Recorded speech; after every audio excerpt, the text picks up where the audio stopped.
من كتر شكر ربنا ان المصيبة ما حصلتش بقيت مش عارفة املك نفسي ازاي. ده جزء من كلام الفنانة منى عبد الغني عن ابنها كريم اللي كانت هتفقده في لحظة لولا عناية الله. منى وصفت حالتها لما سمعت الخبر منه واكدت انه شعور صعب واحساس ما يتوصفش. تعالى اقول لكم اللي حصل بالظبط مع كريم، تابعونا للنهاية. فاجأتنا الفنانة منى عبد الغني اثناء تقديمها لحلقتها في برنامج الستات ما يعرفوش يكذبوا بانها بتتكلم عن تفاصيل تعرض ابنها لخطر كبير كان هيكلفه فقدان حياته. وقالت منى ان ابنها كريم اتعرض لحادث غرق في احد الشواطئ، وقالت من كام يوم خلصت البرنامج لقيت ابني بيتصل عليا وبيقول لي انا ربنا نجاني من الغرق. رجعت الاستوديو وسجدت لله شكر لانه بيكلمني بنفسه وهو بخير. وقال لها كريم هم حذروني من نزول الميه وما نزلتش الميه لحد راسي واتسحبت لتحت وكنت هغرق. وقالت منى للجمهور كان نفسي اقول الموضوع على الهوا عشان احذر الناس من الكلام ده لانه حصل وحصل قريب. الله يرحمه ابن الفنان حسن يوسف والفنانه شمس البارودي،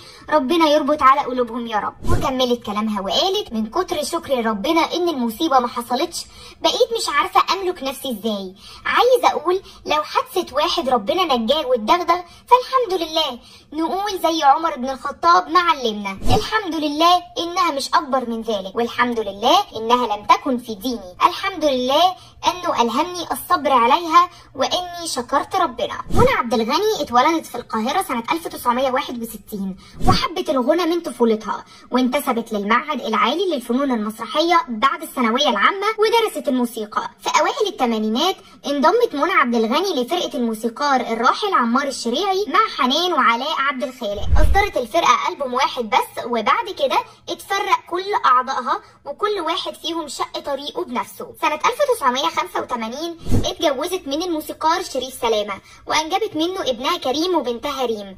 وفي نفس السنه شاركت في اول اعمالها التمثيليه وهو مسلسل الابناء. وفي سنه 1987 اصدرت اول البوماتها وهو البوم اصحاب اللي ضم 8 اغاني وزعها الفنان حميد الشاعري، ونجح الالبوم نجاح كبير جدا وبقت واحده من اهم مطربات جيلها في وقتها. وفي بدايه التسعينات اصدرت البومها الثاني وهو اسباب وبعده البوم بتعود. وفي منتصف التسعينات اصدرت 3 البومات. وفي سنه 2001 كانت بتقدم مسرحيه الاباندا مع محمد هنيدي. توفي اخوها في حادث سياره ودخلت في فتره حداد شديده جدا وخدت قرار ارتداء الحجاب واعتزال الفن. قرارها بارتداء الحجاب كان سبب الخلاف ما بينها وما بين زوجها شريف سلامه، وانتهت الامور للانفصال سنه 2002 بعد 17 سنه جواز.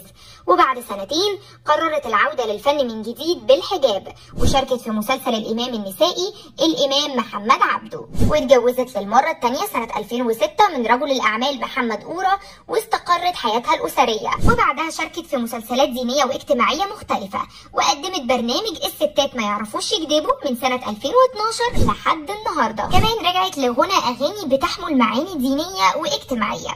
اكتبوا لنا بقى انتم في التعليقات ايه رايكم في مشوار منى عبد الغني.